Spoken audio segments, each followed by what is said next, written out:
Hey everyone, it's been a while. Sorry I haven't made videos for a bit, but BSG hasn't really been doing much.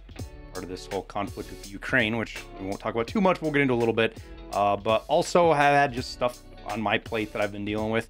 Haven't been doing much YouTube, but we're gonna get back into it. I apologize to you those that have been looking for videos. There hasn't really been anything to do news videos on until today. We've got some stuff to talk about now. But we'll try to get back into the grind and we'll start pumping out some content for you guys again here soon. Now, I'm not going to get into this whole thing with Russia and Ukraine all that much and how it's affecting BSG, because I honestly don't know any more than you do. BSG has been tight-lipped. They're going to stay tight-lipped, and it doesn't look like we're getting any comment from them. I don't blame them for that. So most stuff is just rumors or hearsay, and it doesn't do any good to spread that. So I'll just talk about what I do know. And that starts off with the tweet they put out today about a patch. It's going to be tonight as of recording this. Now, the game's not going to shut down. They're just going to push it out. Raids will be shortened to 10 minutes. You'll get kicked out of your raid, that kind of stuff, right? They're going to revert the jump changes they made with patch 0.12, 0.5, 0.3, where they broke a bunch of jumps in the game, stuff that I don't think they meant to break.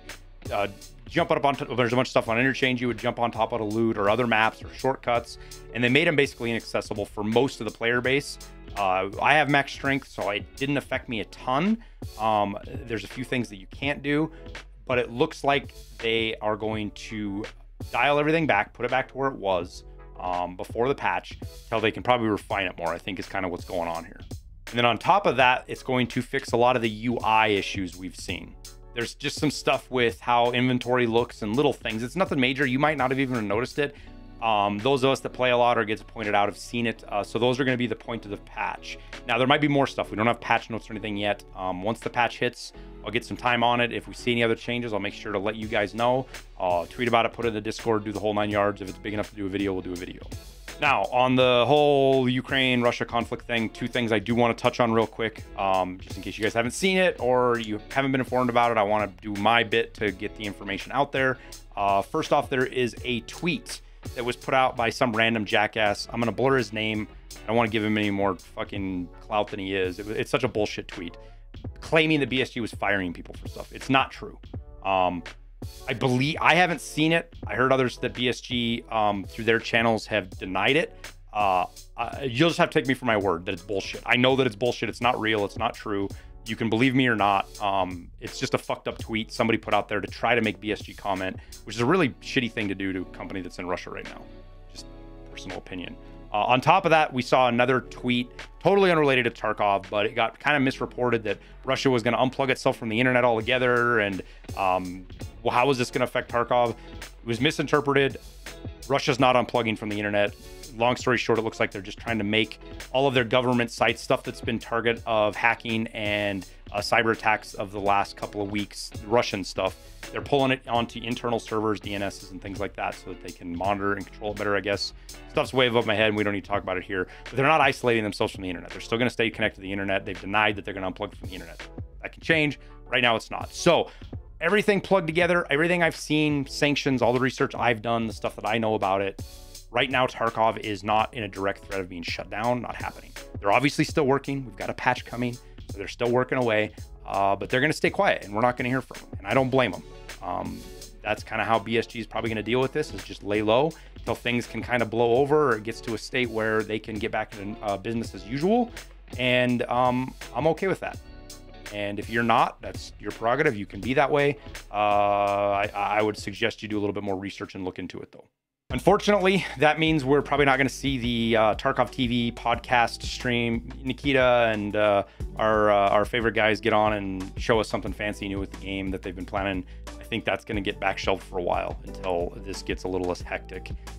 Just to stay out of the spotlight is, I think, their game plan right now, and that's fine. But with all that said, we can talk about a couple other things here real quick. First off, I want to point this out because I did do a bunch of Gunsmith guide videos, and I didn't know this until like a couple of days ago, and I've seen comments, people complaining about Gunsmith Part 10, so I figured I'd throw it in here. Gunsmith Part 10 has a bug in the task itself. The requirements say that the gun has to weigh less than 4.8 kilograms, but it looks like it has to actually be 4.7. So even though in the task dialogue it says 4.8, it's got to be 4.7. So keep that in mind if you're stuck on Gunsmith Part 10. That might be what you need to look at, so take a peek at that. Another bit of information, Tarkov-Tools. If you guys use them, Tarkov-Tools.com, The guy that run that has taken it offline. It's his prerogative. He doesn't want to support anything in Russia because of the conflict. That's his deal. But if you used it, or anybody that's used their API, the site's down now. You go to it. There's a little segment you can read there as well. And I think the API is still running right now, but it's going to be taken down eventually. So any bots or any other sites that use the API, those are also going to need to find their information elsewhere going forward. If you don't know what Tarkov-Tools is, great. This doesn't affect you. Don't worry about it. I reached out to Tarkov Market, the website I use a lot, to ask if they have anything, see if they had anything they wanted to share or talk about. They are Russian based. They are in Russia, the Russian Federation. He didn't get back to me in time for this video. Doesn't mean anything. He's busy. Time changes. It's the middle of the night for them right now. He's probably sleeping. I haven't noticed any interruptions. They operate through Patreon. I haven't seen anything on Patreon yet as far as blacklisting Russia. But the credit card stuff and things like that, I've made it kind of looks like it's made a hang up. I don't want to put words into their mouth, but there's a text on there. If you're inside Russia, there's different ways to pay now. So if you're having troubles with Tarkov Market, go to their Discord or go to their website, try to figure it out so that you can still support them if you want to use their stuff. Again, tied to all of this, we have the currencies in the game are pretty wild right now. They've just been getting more and more expensive. I want to say what were dollars, like 120 or 116 or 124? I don't remember exactly.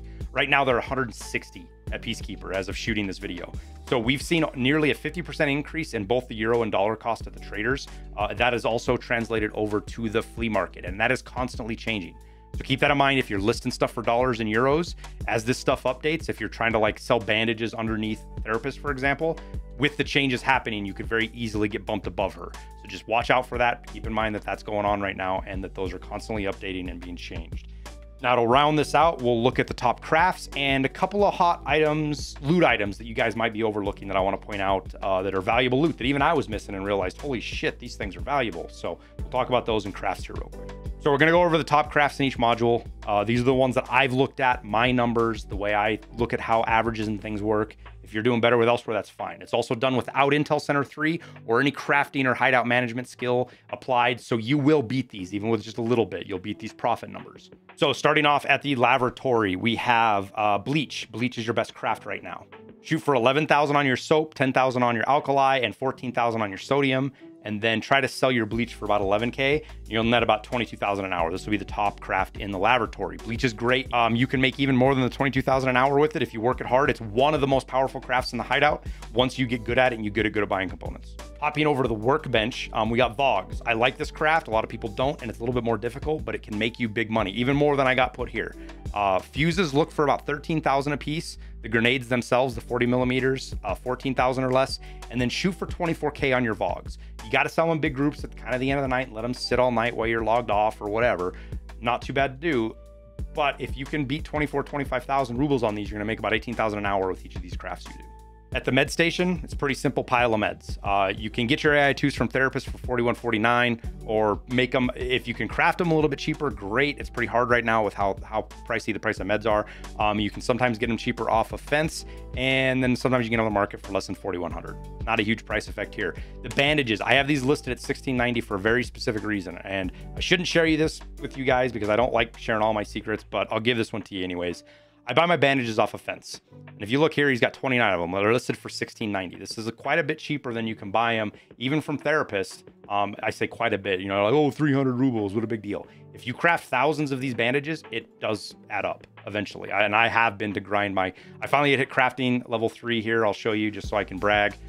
We've hit crafting elite finally, like half hour ago. I'm so happy because I don't have to grind anymore.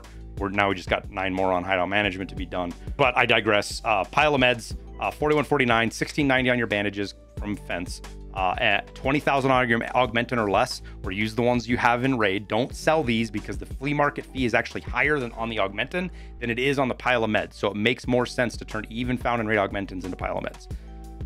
Oh my God, this is more complicated than I want it to be. Augmented 20K, pile of meds for 15,000. And I sell those at night. You can beat 15,000. You can sometimes push 15,500, 16,000, sell them in stacks of like 20. Let them sit overnight, they will sell, and you make about 18K an hour doing that. We won't dive into the water collector. Just run your water collector. Make sure about 7K an hour, 8K an hour, even more. It makes more and more as your hideout skill levels up, which it does just by using it by itself. Plus, if you can get your water filters less than 57K, which is just the average right now, 50 is not too hard, even into the 40s, you make that much more money. Nutrition unit, Slickers. Now this one can be tricky. Chocolate under 43, oat flakes under 15, and the all-important crackers at 13,000. Now these things spike. They go from like 10 to 15K constantly. If you're crafting a lot of these and you're looking to make money and you see crackers at 10K, buy up as many of them as you can because it's just going to pay off, especially as chocolate gets more expensive. Then save up your Slickers, sell them in big stacks for at least 13K, and you'll make about 5,000 an hour. It's not great, but every little bit helps. Then for moonshine, this one's a little bit different, right? The average price of sugar right now runs between 80, 85, sometimes 90,000. Super waters are between 85 and 90,000. The average, I put 80,000 in for the sugar because I always barter with Jaeger. And if I can get my meds below like 13,000, I'm bartering with therapists for the sugars to make my moonshine. Then I wait till I get 10, 11, 12, 15, 20, whatever it is, get a big stack of moonshines, like more than 7 or 8, and then list those higher. I list them for $295.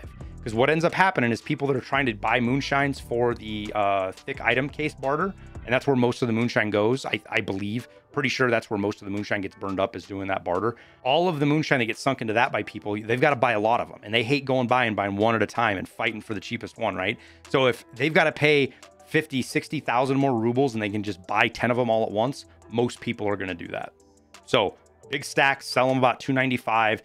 It's only 5,000 an hour, but as you go, let's say 4 or 5 days crafting and you sell one of these, all of a sudden you get a $2-3 million hit on your profits. It helps out your hideout or your flea market rating. It's great. I love doing moonshine. I get down kind of on money a little bit, and all of a sudden I realize I've got 15 of them. I sell them, and oh look, there's 4 million rubles. And then lastly, Intel. Not a lot to say. Intel's the best craft. I cycle between Intel and flash drives back and forth, or I was. I don't know what I'll do now. I can craft 2 at a time, so I guess I craft both Intel and thumb drives at the same time. As interesting that is, but Intel is your best profit. Shoot for 70,000 or less on your flash drives. Try to get your paper for less than 32K, 30K, or pull it out of rate even better, because the flea market fee is kind of high on paper, and you're going to be a lot happier with your Intel sales. Now, after crafting, we've got hot loot items that you're probably overlooking. And I say you're probably overlooking them because I was overlooking them. And if you weren't, you're smarter than better than me. But round pliers. Now, these are wild. I did not know this. I've always ignored these things because I pick them up and I see they're not an elite and I throw them out because I keep elites. And then I went to buy an Alton last night, and it cost me nearly 20K per round pliers to buy the round pliers for the Alton barter. Then I started watching it, and what you see is these things spike regularly, especially late at night and especially on weekends. All the Giga Chads get on and they want to run a factory with Altons, and this is the only way they can get them. So keep your round pliers when you find them. Save them till you get 5 at least, because that's what you need for the barter. 5, 10, 15's even better. List them for 18, 19, 20, maybe 25K, and they will sell. I almost promise you they're going to sell, and you're going to make decent money with them. And they're easy to find. They're all over the place. Next up with this is the tapes. You got insulating tape and duct tape on both of them. Now, I've always picked up duct tape. I should have been picking up insulating tape. And these things do wild swings. They'll go from 7, 8K all the way to 20K. And the reason is you need a bunch of them for the sick case barter. So people don't really sell them because they don't loot them, they don't pick them up. So you have a very small supply. And then 3 people come in and basically buy up all of the blue tapes on the market and to do their sick case barter. So with these, again, it's like a lot of these items, save them till you get 5 or 10 of them, list them on the flea market at the end of the day for 15, 18, 20K, and they're going to sell. And this applies for both the insulating tape and the duct tape, blue tape, duct tape, white tape, however you want to look at it. And another one that I do keep and I sell maybe once a week is spark plugs, because I don't keep a lot of them. They're one of the first items I throw out. Spark plugs are only really used in the hideout for upgrades, but there's still new players constantly coming and churning these up. And because people don't loot them, you know, they'll get down into the 6, 7, 8,000 ruble range, but then once or twice a day, they will jump to like 15, 18,000. So I keep spark plugs. I keep them till I get 10 of them, 5, 10 of them, whatever it is in a junk box. When I see a bunch of them, I pull them out. I list them at the end of the day for, I don't know, anywhere from 13 to 18,000. It kind of depends on what I see when I log off. And they sell. They always sell. I've never had a problem selling spark plugs for a bunch of money. Now, not the last one, but the next one is Amelia Rye. And I want to talk about this very specifically because it's more important that you don't sell it. It's a great item to loot. If you see these, you should keep them. And it's because of the barter with Jaeger. But if all you're doing is selling them, don't keep them. The flea market fee, it cuts your profits in half. If you have Amelia Rise and you list them for 14,000, the flea market fee is over 7,000. Now it can be less based on your skills and everything, but it's still not worth looting these things if all you're going to do is sell them. However, if you're going to loot them to turn them into sugar, they are 100% worth it, because you can only buy 4 of them from Jaeger and it's like 13,500. So that's what they're worth per slot, just opportunity cost and how it works out. So if you're keeping these, you're actually actually getting an item that's worth 12, 13K, turn it into sugar, use that sugar to either craft whatever you want. You can craft moonshine or anything in the nutrition unit, and you're just better off for it. And then the last items we'll talk about are food items. Anything to do with the holodink. So you have your squash, your herring, and your tarcolas. All three of these are used for the barter for the cooler, the holodink cooler. And so they get burned through in that barter. So sometimes you'll see them down to 9, 10,000, but a lot of times you'll see them push 15, 18, sometimes 20,000 because they get used. Some of these items get used in, like the squash gets used in some other crafts that eat them up too. But I save them. Sometimes I only have 3 or 4 of them, but I'll list them for 15,000 usually across the board, and they always sell. But that we'll wrap it up here, guys. I hope I didn't drag it out too long. I hope you guys got a lot of value out of it. Sorry I haven't been around, kind of been laying low, feeling out this whole situation kind of like everybody else has. I hope everybody is well. I hope you were all safe, and I hope you're enjoying Tarkov. We'll get back into the grind here and start cranking out some more content for you. Otherwise, make sure you leave a like if you liked the video, subscribe if you haven't already. Come say hi on Twitch, ask questions all you want. I try to stream every day, but we don't always make it. You just come check me out if you see me there. And last of all, thanks for watching. Best of luck out there. We'll see you in Tarkov.